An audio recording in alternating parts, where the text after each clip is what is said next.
Rally ho, everyone! It's time for a special encounter in Final Fantasy IX. What could be so special about this specially marked?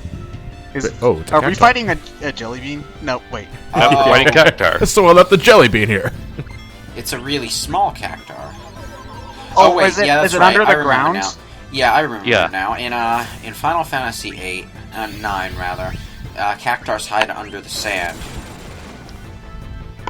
And that right there should have killed you. What, the 1,000 needles?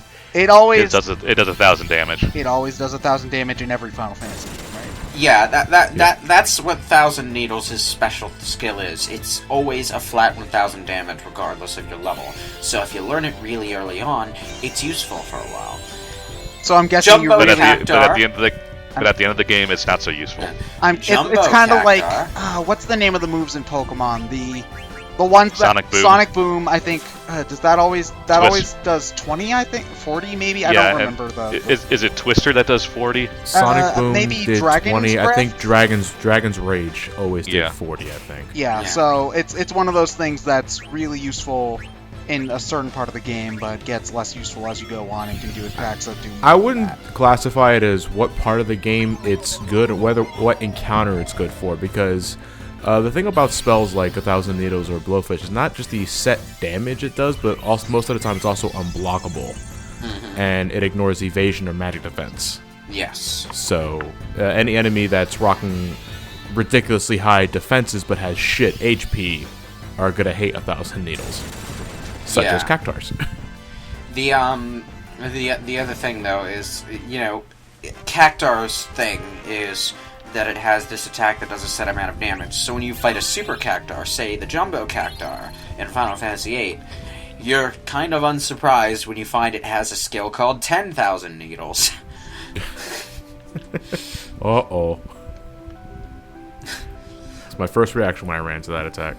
Yep. What 10,000 needles? Yeah, 10,000 but needles. you want to know the kicker to that, okay? In Final Fantasy VIII, the highest HP you can ever have is 9,999. So it does exactly 1 point higher than it takes to instant kill you. Yeah, just call it death.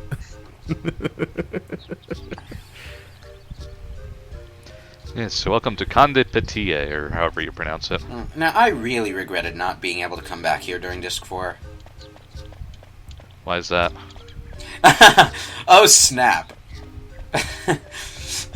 At the very least, does the game give you a you might not be able to go back and do stuff kind of message when you get to the point of the game where like you're just about to go to Disc 4? Not really, because being unable to revisit areas is a consequence of something we didn't exactly know was going to happen. But Yeah. the game doesn't say before you go into the dungeon where that happens, like, oh, you better No. make sure you've done it. Okay, because that's a very modern thing I've noticed, is that most places try to keep you from doing try to keep you from having a point of no return, or at the very least they'll tell it, they like, let if you know. get to a save point when you're stuck in a certain dungeon in Final Fantasy XII, I think it'll tell you, you can't go back from here, so save in a different slot. I just love how all these dwarves are Scottish, apparently. That's actually a pretty common thing about dwarves in fantasy, like in Dungeons and Dragons novels. They usually have Scottish accents, but they're even weirder in here because they're all little green goblin things rather than dwarves. Like, what? Trying a little too hard to be different than Tolkien, although I do appreciate the effort. Kind of reminds me of the elves in Shroud of the Avatar, actually. Well, the elf in Shroud of the Avatar. I've only seen one, but it looks like this little gray man with pointy ears, you know? It looks like a frickin' alien. I was kind of half expecting to run into Marcus in this town the first time I played this, if only because, hey, they kind of look like Marcus. Marcus kind of looks like them. It all makes sense. What are you, racist, John? Yes. Oh. Well, you know, it's funny. I say that Marcus looks like an orc, but the dwarves here look like goblins, like green midget goblins. Well, you know, Kina can't communicate. News to me.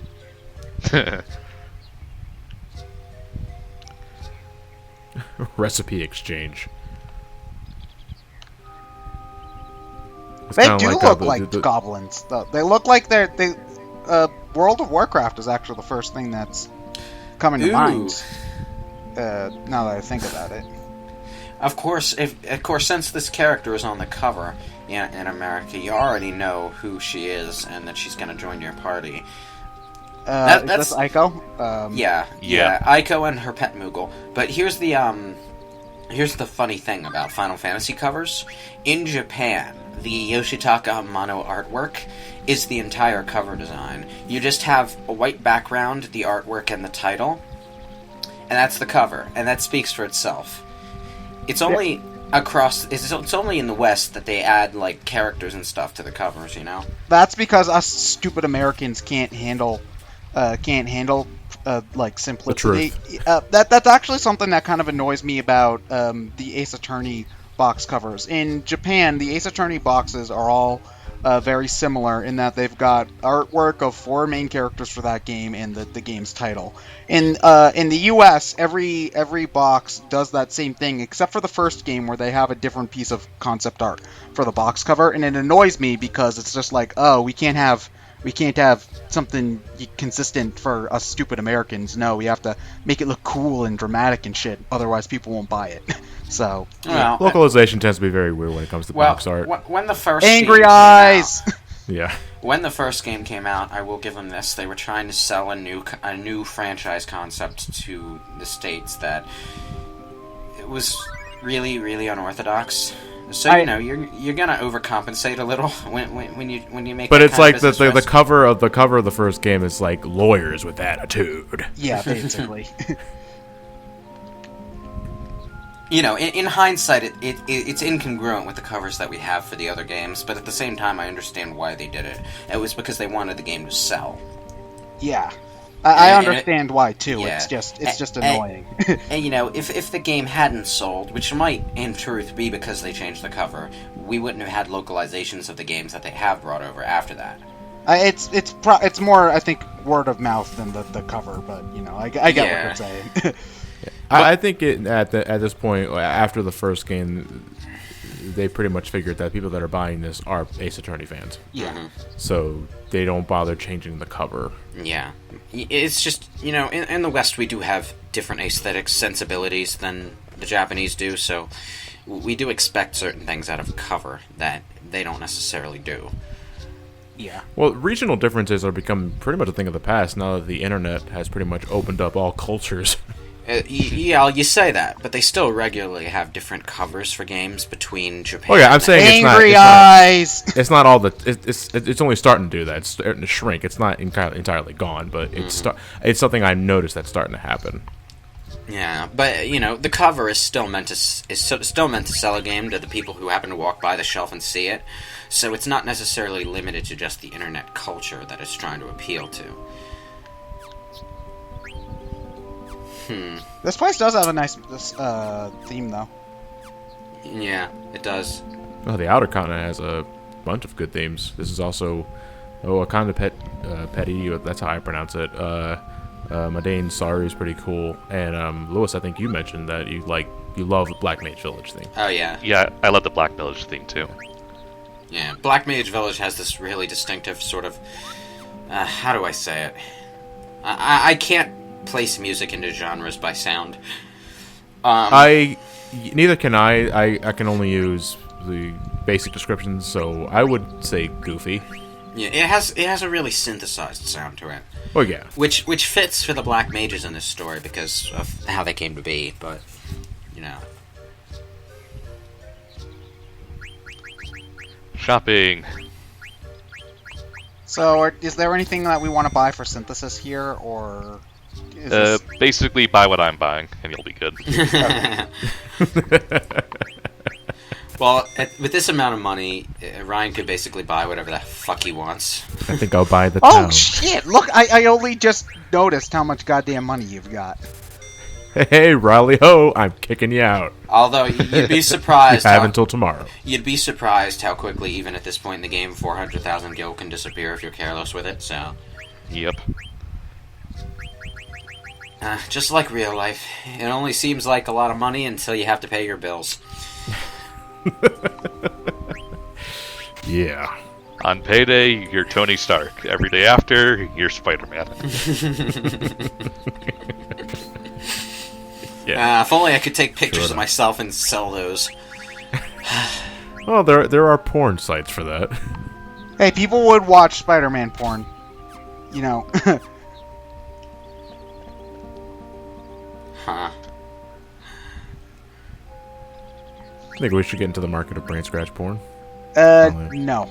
No, you're right. It sounds better on paper.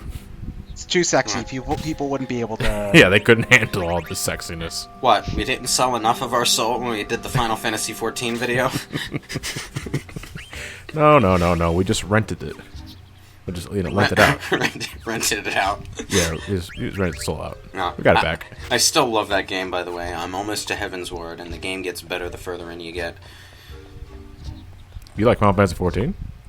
Tell me more about it. No, I'm kidding. Well, I've only mentioned it like 5 times a playthrough since the last time we started. 5 times a minute is more accurate. At least in this playthrough, we're doing a Final Fantasy game, so it's like No. it fits. Well, it's easy to relate things to and from Final Fantasy XIV when it's another Final Fantasy game that happens to have the same sort of referential thing going for it. Now that I think about it, yeah. I welcome all Final Fantasy-based tangents. I mean, there's only so much commentary we can supply with, hey, look at that window. With that ray of sunshine landing on the bed. So, did you go out of your way to grind Dagger up to be with everybody else's? Okay. I guess so. Yeah, he had to, because he went from like level 30-something to 50. Yeah, one of the things though is that as a character's levels catch up to the party, the less amount of experience that it takes to level up at lower levels causes the level gap to close gradually over time. Mm-hmm. But Ryan at this point now is I'm good. end of Dish 3 levels pretty Yeah. much. So he can pretty much just stroll his way to Memoria at this point and not have too much trouble. Though there are some bosses that, regardless of level, will give you shit. Mm. And the other party members that you get at this point, and by that I mean the other 2 party members you get at this point, do they come at a set level, or do they come at a level determined by the rest of your party? I believe it's set. I think when a party member joins, they might be set to your level, but I'm not sure. Well, we'll see when... once we get Ico. Yeah, we'll see. That Yes, we happened will. soon, I'm We assuming? still got some time. We got to go through Black Mage Village first. Oh, okay. Yep. Okay, so we have another one of these Lost Forest type puzzles, but the funny thing is, you're not looking for any given sign in the environment. You're actually looking at a sign and just going the way that the sign says there are no owls. But I think if you don't know what you're supposed to do before you come here, the sign won't say anything. Or it'll say something, completely nonsensical, and you won't be able to follow it at all. Hey, you said there were no owls on this side. Lied to me. Actually, I think these owls are the only encounter in this Yeah, they are. fork in the road, so... These things. This is another monster I remember specifically because I used the card a lot. Do we even... oh yeah, do you play the card game? Because... Yeah, I had to at one point. Yeah, there's a card tournament that you're forced to join later on in the game. You never at any point have to win it. You just have to... If you want to just go fast, you can just lose the first match and be done with it. Yep. Okay. But there are prizes for placing higher. Rebirth ring. Mm-hmm. Can you get rewards like by doing normal card games? You get like general items. Okay. Because like I know it's not as deep as you don't get Triple equipment. Triad. Well, I know that Yeah. Triple Triad, despite it being stupid, was integral to getting certain battle stuff. Like you could turn there were some cards that you could turn into items that made you invincible. There were other cards that you could turn into items that you could turn into spells, thereby lowering the amount of time you had to draw them. Yeah. So I know that, but also like I guess you could ignore the card game in 8 too, but then you just have to grind the old-fashioned way. So Yeah. The other thing about the card game in 8, though, is that you got rare cards by fighting bosses. And you could also get other cards by turning monsters into cards with one GF's card ability, which makes no sense on a meta level, but whatever. Whoever made up that card game in Final Fantasy VIII must have really, really liked it. That's where all the budget went. Well, Triple Triad makes a return in Final Fantasy XIV. Yeah, I'm bringing this up again. Bite me. But, it's a lot more annoying in Final Fantasy XIV, though, because you're limited in the number of rare cards that you can use in your deck until you get a certain number of cards. But the only way to get cards is to either play a dungeon and hope you get a card as loot, or beat NPC players out in the world and hope they drop cards. And some of them have really low drop rates. So it's like the real world where you want to get booster packs. Then. Well, yeah, there are only booster packs at the Gold Saucer. There are 3 booster packs, and these booster packs altogether count for 16 plus 6. 22 out of the game's 100 plus cards. And you need to get at least 30 distinct cards before you can utilize unlimited uncommon cards, and you need to get even more cards than that before you can utilize unlimited rare cards, and so on and so forth. So, while the card game is fun and it's great to be able to play it with other players, it's a really tedious grind getting to a point where you can use your cards freely. So play the actual card game.